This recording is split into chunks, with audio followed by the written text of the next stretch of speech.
Hello, everyone, and welcome to American Scouser's morning coffee or tea with AmericanScouser.com. It's a Monday morning. I got the green Kermit going over here with coffee. Trevor is with us as always in the morning. Trevor, what's happening? Not too much. How you doing? Not too shabby, not too shabby. Could be a lot better. Not the best of weekends. Yeah. Best of weekends for me for everything except probably soccer, but definitely soccer wise, not the best weekend. So we'll start No. with and a lot of headlines. It's good to get the international break out of Yeah. the way and get to real life because there's like a lot of stuff happening, not only game wise. So we'll touch up on the games first, but then there's some other like news that I want to get to as well and get your reaction on it. So what do you make of this weekend overall? I'm sure we'll talk a lot about it on the podcast tonight with Gally and Bickler and with the, like doing the live podcast there. But uh, what do you take away from this game? So a lot of the stuff that Mac and I talked about last week and how everybody was kind of trying to figure out what was going to happen to Trent's mentality after kind of getting jerked around by Southgate during the international break. And I think we got our first answer to that this past weekend. And it's not something where you want to put everything at his feet because that's irresponsible. But there was a lot of things to be said in terms of what he did in that match that really has people wondering if he can do that anymore, if they need to move him, and if that's something that needs to be done sooner rather than later. And it's just a cosmic shift from what we were talking about him not even a month ago. And now there's just seems to be this huge void in his confidence. And uh, I don't know personally how to fix it. I don't have a cure all. Maybe Jurgen has something where you can go talk to him and they can put something together, but there has to be a change and it has to come I think if very quickly. Ramsey was healthy, like to start the season, we would have seen him a lot more. And I'm not saying like, Trent would be benched, but I think he would get some time off and watch the game from the sideline a little bit too. Maybe build that hunger that way. And because a lot of the blame is going to go to him, and I think rightfully so. Not that there were a lot of other poor performances all around. Yeah. I didn't like the starting 11 from the get go, and that starting 11 was really relying on that midfield being the midfield we hoped it would be, and it was nowhere near it. So a lot of this is going to go on Trent, but my thing is, can we just freaking stop the, oh, you guys don't understand Trent's position, that's why he's defending? No, man, the guy is not good defensively. Definitely this season. Overall, I think as a one-on-one defender, he's a good defender. So when like people like he wins the ball, they're like, see, he's a good defender. That's totally different from being, aware positionally. And for God's sake, stop jogging back into position. And he did it again this week. Would he have covered that space where the ball goes towards the middle? I think it's the first goal. I'm not sure, but you could sure give a fucking try and sprint to that area so that the pass does not go in there. He does not. He still jogs. Pass goes in there. We get the goal conceded. Really, I was not able to watch the last 15, 20 minutes of the game live. We had left, and then I was watching it on the phone. I was the parents with the phone. Mind you, in these cross country things, it's a lot about going over there and figuring out where the race is going to be, where they're going to come out of, and all that kind of shit. More than like it's not like a soccer game where you kind of take your seat and you're like, okay, we're ready here, kind of a deal. Yeah. So, You got to find I the was that checkpoints. parents watching the second half over the phone, and honestly, like as we came back, it was going to be another incident similar to Fulham, right? If we won, I don't know if it would be a deserved win. It would be another one. We got away with this one and got another 3 points. And I don't think that's the way we wanted to start October in the first place. No, and it's rough because Brighton was the better team for the entirety of the first half, in my opinion. They did everything that they said they were going to do philosophically coming in. Just They kept the ball, and when they did, they tried to find spaces that they could just kind of have guys sprint through, and it was just I'm trying not to just go on a cuss laden rant right now. I'm trying to be a little more level headed with it for once in my life. But that was one of those games where you're just sitting there watching it. And in Rhode Island, it was an absolute deluge. We were getting the runoff from Ian this past weekend. So I went through absolute just crap weather to get there. And as I'm walking in the door as the second goal is going in. I'm seeing it on my phone as I'm walking over in the rain, the first one. And I'm like, this just stinks. And yeah, it was something where I didn't feel that, like you said, it would have been a deserved 3 points. You'd love to take it regardless because a win's a win. But to have Bobby be the only person with a competent offensive head on his shoulders and then win on an own goal would have just felt a bit dirty. But hey, sometimes it was dirty very wins are similar the to the best Fulham wins. game, like right, Yeah. like you almost like the score, and then you had the handle hit the post on that one towards the end, and you were like, oh yeah, if you looked at it and you were Mr. Positive, you'd be like, oh, we almost won that game or something. And it was the same thing, Trent's free kick at the end, he gets the fingertips to it. You're like, oh, if that goes in, even if that goes in, I don't know if we're like still talking about how good we are or anything like that. You might say, oh, they had like, they were able to come back. Alan is with us. Good morning. Alan is like, intensity is no longer our identity. So what is? Yeah, I don't know. Mediocrity or just kind of confusion maybe is our identity right now. It feels like, and Klopp can keep saying all he wants about, and I know he's not going to go out there and be like, yeah, Trent is really not tracking back or something. Yeah, he's not going to bury him now. And my biggest thing is, and people talk about, like moving Trent, like, oh, then we should move into midfield. Okay, do you really want a midfielder who's going to jog back and not going to track back their player? That's not a cure-all either, yeah. I don't understand that. I mean, this team kind of relies on that. I mean, this team relies on the midfielder covering the backs. And this whole thing about, oh, yeah, see, it's a midfielder covering the backs. Trent is supposed to be there. Trent can be up top. I don't care if Trent is like giving a hug to the goalie and we concede a goal. I'm not blaming Trent if that's what he was supposed to be. But when you are freaking back, this is when Trent is back. I mean, we're kind of kidding ourselves. Yeah. And you know what? Anybody else would not get this, well, it's part of the tactics and stuff like that bullshit. We yanked Gomez. We've yanked Keita before. Any other player, maybe with the exception of Van Dijk, who's also crap right now, would have gotten yanked and would have gotten abused and would have been like, he should never play again in the starting 11, blah, blah, blah. He needs like a stint on the bench, blah, blah, blah. But when it's Trent, a lot of people are just running to his defense just because, he's the Scouser on that team. And, I mean, I love Trent, but you got to call what you see on the field. Like, you can't just twist your vision based on who the player is. Yeah, the rose-colored glasses only go so far. And the argument for we don't understand the positional things of it's okay, then why doesn't Robertson, when he has the same responsibilities just on the other side, get lambasted when things happen on his thing? Because he's a guy that will run like a psychopath to get back when he loses the ball on the left. And he still gets stick when things go wrong on his side.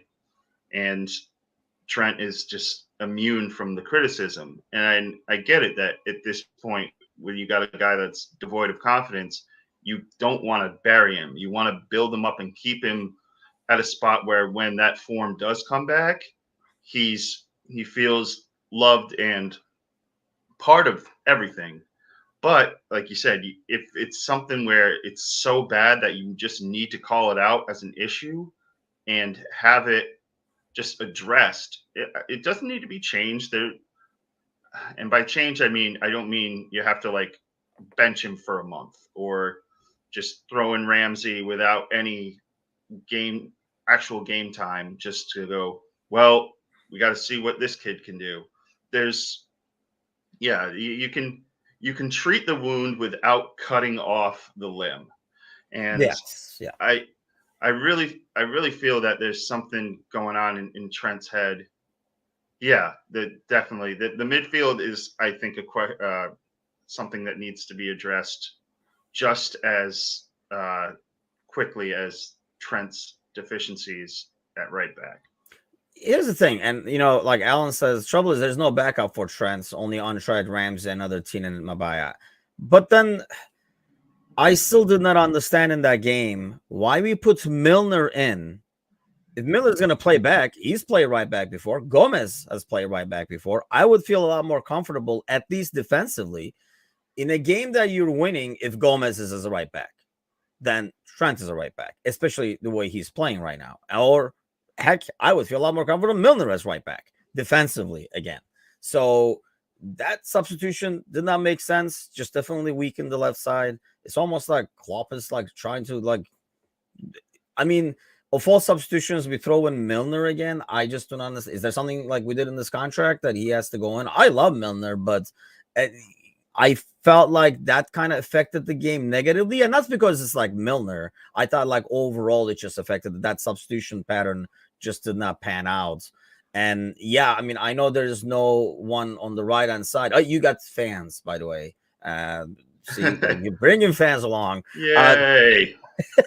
So it's kind of like, that was the ordeal. And I thought, yeah, there's a lot of stuff that's wrong. And so maybe picking on Trent, like you're saying, is not the right thing, but you gotta at least acknowledge it's a problem. This acting like it's not a problem, that's part of the system, is freaking bullshit. It's not a system where we just jog back into position. That is not a fucking system. That is laziness, and it should be called out. Because if it was any other player, we would freaking call it out. If you're gonna call out Hando on it, if you're gonna call a Fab on it, you should call goddamn Trent on it, that he's jogging back into position, and every time he does that, we get scored on.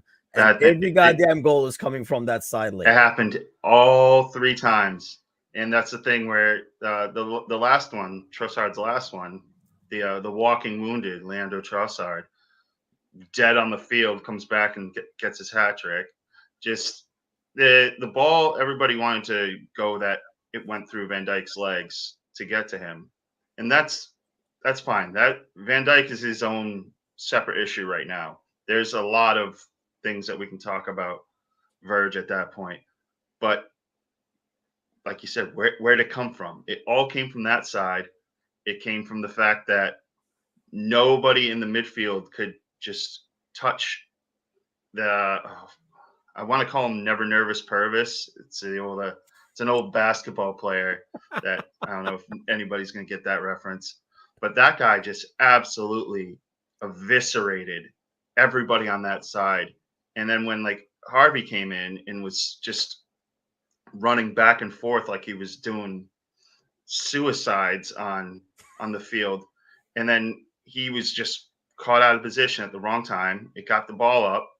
Trent sitting there, and it was that thing. I'm like, oh no, please just let him get a foot on it. And then the ball gets over, and I'm like, all right, at least Virgil went through his legs. Crap. And before the goal, again, that's slightly on Milner. And maybe you can blame Diaz for not tracking back too. But because if you watched, because afterwards I had, because I like torturing myself, and obviously we're gonna do the podcast, so we should know what we're talking about. So I kind of like look at the game again, and and that third, Van Dijk points out Trossard to Milner before the cross comes, and when the ball is on the wing, and really Milner is not tight with him. Milner still goes towards the guy that Van Dijk is on. And because Milner is not a freaking left back. And not that Costas was having a great game, but if we were saving him, saving legs for Tuesday, fuck Tuesday. Put Milner as a left back against Rangers. I think I could live with that. You're freaking fighting against a really good team. I really like Brighton. I mean, that's why, Potter is at Chelsea now, who we'll talk about next. I really like Brighton and how they play. They are a really, really good side. You had to win that game. You had to freaking win that game. You had to get 3 points. And that's not a great time to save legs or whatever the hell we were doing. And like I say, even if that was the goal, we still did like a role substitution. But let's stay on track with, I guess, since we talked Potter and Chelsea and stuff. Rumors this morning that Nkunku deal is pretty much done. They did like a pre-agreement, so he will be joining there as well. I mean, obviously they're spending the money, and you kind of expected that, but I feel like that's a pretty darn good move for a team that's trying to still find that right striker. Yeah, and it's something where they let Werner go this past summer, and I think Havertz isn't going to be far behind this next summer or even January. So they're trying to just get those, unlike in the past eras of Chelsea, where it's just, okay, this guy, we're going to sign him. Doesn't matter if we have to overspend by 30 million. We're just going to do that. Now they, and granted, yeah, there's the Cucurella example and all that stuff and all that, but that's in a different part of the field. The striker part, so they're not trying to make the Lukaku and Havertz mistakes again.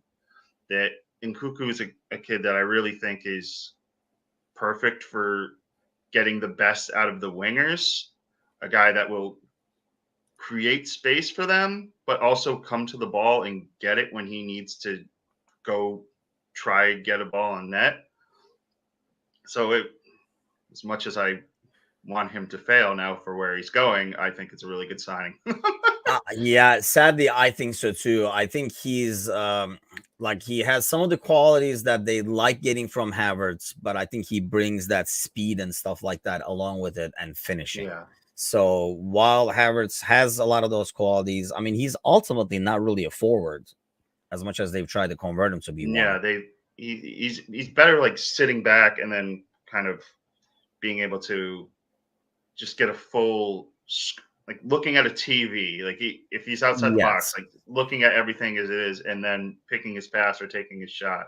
Trying to be the target man is not his game. And I think ideally, like initially, their goal was probably when they got Lukaku, you know, like have Havertz right behind Lukaku kind of thing. And I think that would be a lot better role for him. I think still a better role for him. And I don't know if that's something that they would try, but the way they've loaded up on defensive midfielders, I don't know. But then again, I don't know like what, you know, Potter would change over there too and kind of like put a stamp on things, because it looks like they have like they kept signing defensive midfielders and they continue to do that. So like kind of like loading up on that. But yeah, it's nuts.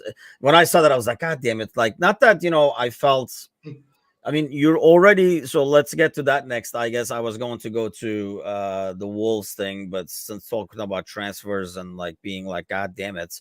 What do you make of that Manchester game? I mean, I woke up, and by the time I looked at the score, it was 1-0. And by the time I got my ass to downstairs and, you know, like fed the dogs, opened the door and turned on, it's like 4-0. I'm like, what the hell? And you watch that game. My brother, who I've talked about on the podcast before, is a United fan.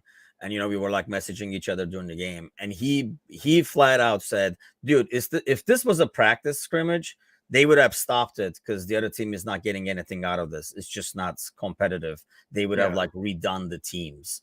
It was that freaking bad. I mean, I watched the first half back afterwards while I was doing some work, and I was like, holy cow. I mean, they are way too good. Or was United exposed? They just were too brave going against City. I think it was more of they thought they could do. Yeah, they thought they could be brave. I think that's a good way to put it. And they should have hunkered down, because when you just give, oh my god! And I was and I do this little game where you have to like pick a player every day, and I had like Gundogan this past day, and he had 0 goal involvements, but Manchester United was putting like 2 guys on him every time he touched the ball.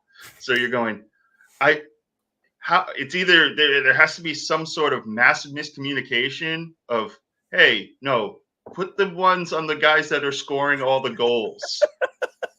They're the more important ones at this stage. And yeah, all the memes that were coming out with just Haaland and Martinez, those are just rough. And if that's the way it's going to be the rest of the time that both of those men are in their respective Manchester clubs, then yep, you made your bed, you got to lie in it. But that was a rough watch. Yeah, I think Especially even with the sorry. I think we've talked about it before on the Premier League show, where like, how do you approach City? Like, you either sit back and say, you know what, break us down, which in most cases they do, or you do what we do as Liverpool, and you really go at him.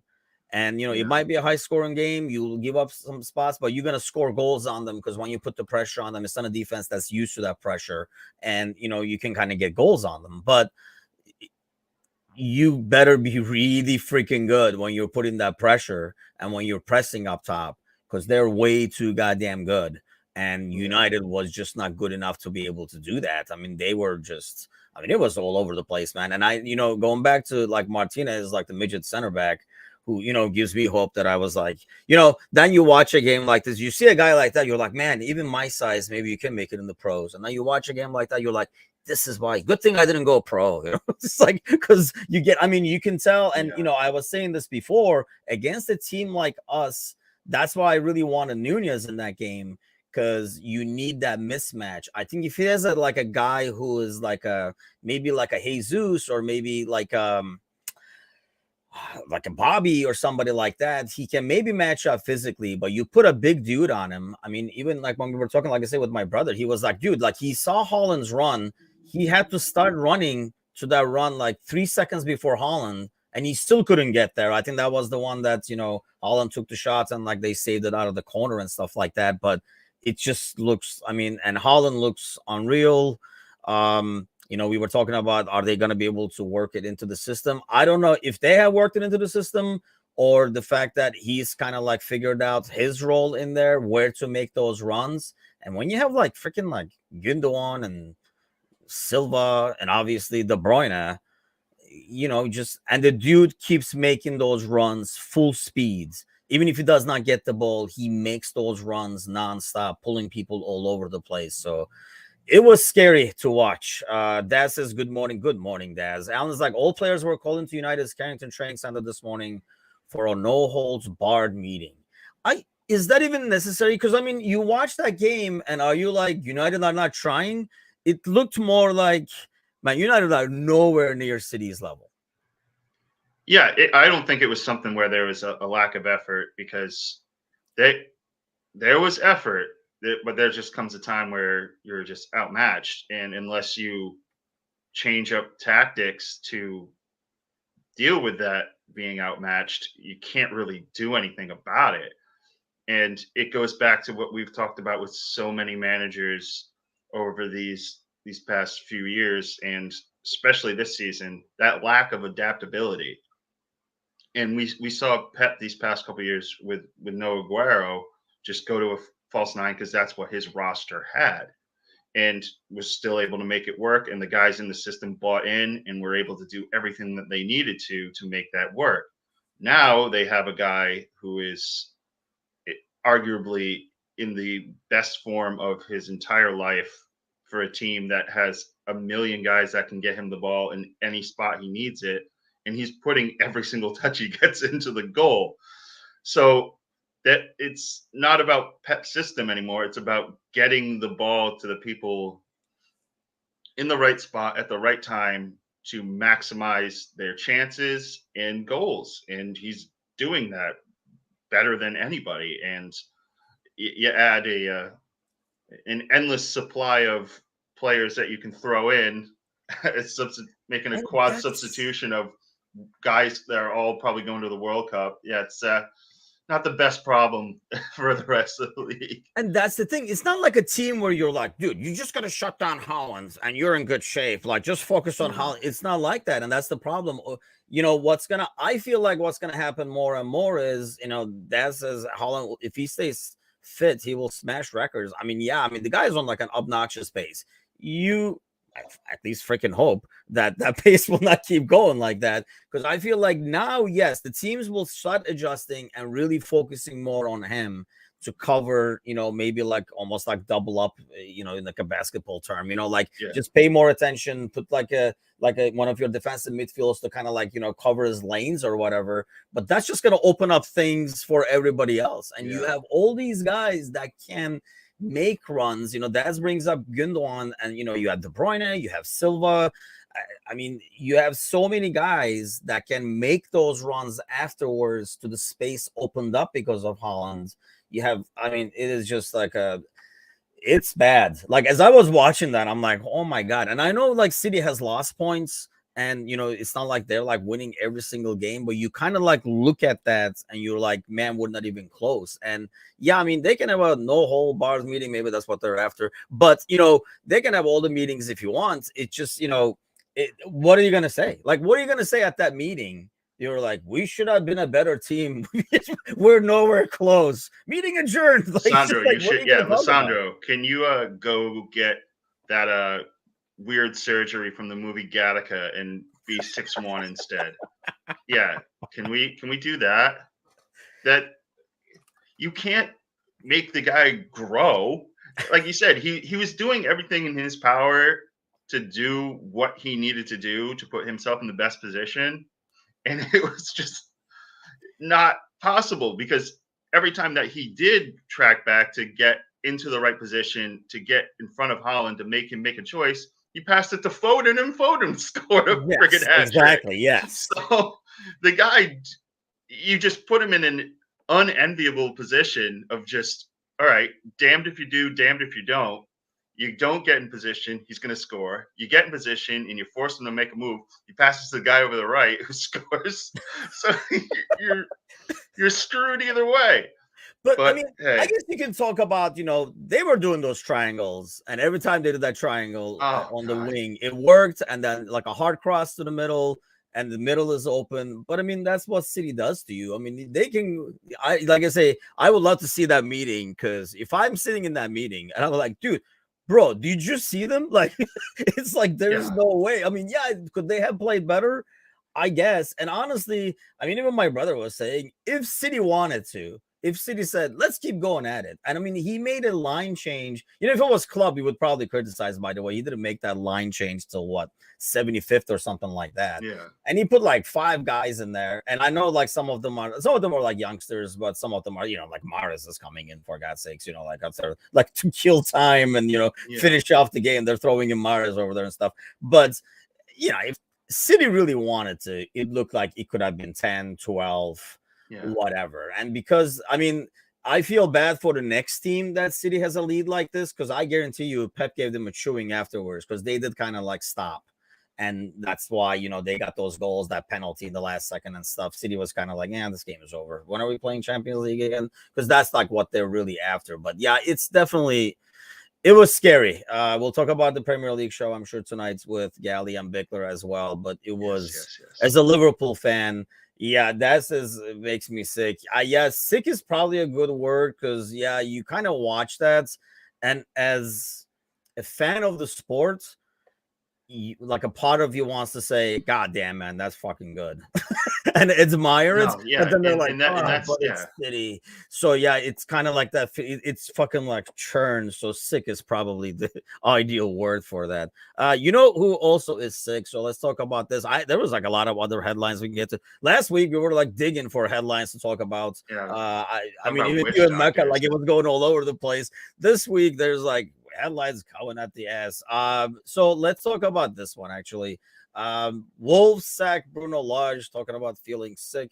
I'm sure he is, or maybe he might be relieved. What do you make of that? I mean, I know, talking about making sick, give credit to Gally. Gally was talking about this before when we were talking the preseason, that, it was a team that's going to struggle to get goals. And we all said that if they don't get those goals, it's going to be rough. And it's been rough. But do you put that on Bruno? I don't necessarily put it on him, because he's a guy that was given a team that was very defensively sound, but had, and we were talking about Liverpool's identity earlier. Their offensive identity was just, I guess, prey, because the way if you watch Wolves play, and if you're a Wolves fan and you've dealt with this for years, I just can we just make this like an AA meeting and you can just say hi and do whatever you need to do, because I feel real sorry for you having to watch this team try to score goals. It's brutal, and I've seen them a couple times, just like full games, and you're going, I don't know if I've seen the striker touch the ball once. And that is something that is on upper management. And I don't know Wolves' situation, if Elijah was a guy that could really just go in there and go, I want this guy and this guy. And then the guy that they got went and tore his ACL before he even got going. So you're like, all right, there's no hope here. There's not necessarily no hope. That's a bit bleak, but there's something where there's no plan B. There's no, what do we do if this plan goes awry? They have nothing. So now their thing is just old Sam Allardyce ball, lump it up and see if they can pinball it in. And in today's game, that just doesn't work as a 90-minute strategy. And his time was just, I'm surprised it took this long. They have really lost like an important piece. I mean, like you look at who has left. Yeah, it's I don't know why they let Cody go. But I mean, I guess they could go back and say, well, that's not our problems defensively. We just can't score. And they have not. I mean, they've scored, what is it? It's like three freaking goals in 8 games is pretty brutal. I mean, you're not gonna get I mean, how many points can you possibly get? Even if you won like 3 of those 1-0, you would have 9 points. So I mean, it's like, they're at 6 points, which is actually mighty good for only scoring 3 goals, I think. But they do have 8 games. I mean, really, if Forrest wins today, and not to bash on Brendan Rodgers, but he's playing Leicester City, those 2 guys are playing each other. If Forrest wins today, they will be second to last. So it's kind of like a tough situation. I guess it's almost like they had to make a change.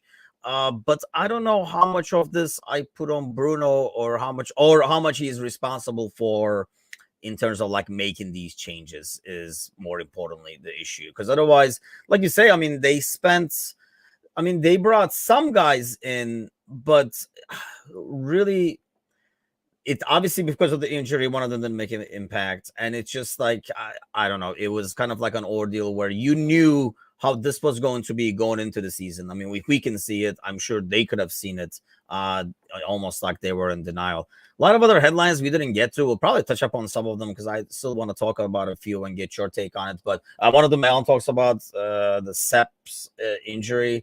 I mean, I saw, like, I haven't seen video. But I've seen like a screenshot of it, and like, yikes! I mean, that looks horrific. I'm not a big watching breaks guy. That's that's not your thing. If you guys want to go watch that on your own time, by all means, have a little squeam off or whatever you need to do. That's no. I don't need to see an ankle go 4 different directions. Yeah, it just looked like I said, this still just does not look right. It looks like bad FIFA graphics is what it looks like. So I was like, yikes, man, that's rough. But and then obviously the whole thing in Indonesia, as I keep reading more, I don't have like full details, but yeah, I mean, that's just freaking horrific by itself. And God knows, I mean, it's just horrific. And, I can only imagine, and, like reading some takes out of like how it happened and what happened and stuff. It just always like gives it like a little bit of flashbacks and stuff like that too. So that's a horrific ordeal, but it was a story I wanted to get to in terms of, like how these things are managed, and it has to be a lot better across the boards. I mean, we've seen, we almost like seeing it more and more and more. And I don't know why. You would think over time this stuff like would happen less, but like crowd issues, you would think we'd be able to, I guess, you can't, it's hard to control thousands with a limited force. But still you would think like it would have improved a lot more over time than kind of like, it's almost like feels like it's gone backwards a little bit. But well, Trevor, we'll save some of the headlines for tomorrow morning. We'll get to preview the game a little bit, and I don't even know what to hope for anymore. It's kind of feels, I hate to say, but a little numb. And I'm expecting a numb October. We might end up calling this the numb October at the end. But we'll talk a lot about the game tomorrow with you, and obviously touch up on some more headlines that we did not get to today.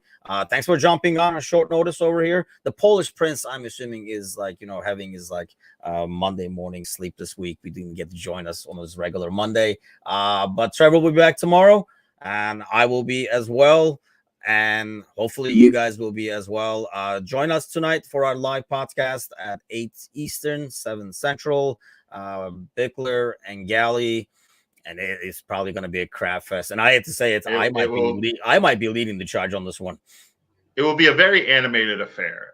Yeah, it will be animated. And because I normally play as the devil advocate, so I'm going to be the guy that gets the unnecessary roughness by jumping on the pile at the end, unnecessarily probably. But yeah, it probably will have to be done. I don't know. Maybe we'll get some comments backing it up, because sometimes you get a few people who disagree with our approach, and I'm usually probably more protective of the team maybe than I should be at times. I just find it more and more difficult now. So we'll see. Join us tonight. And then tomorrow morning, Trevor and I will be back here. Brew your cup of coffee or tea, and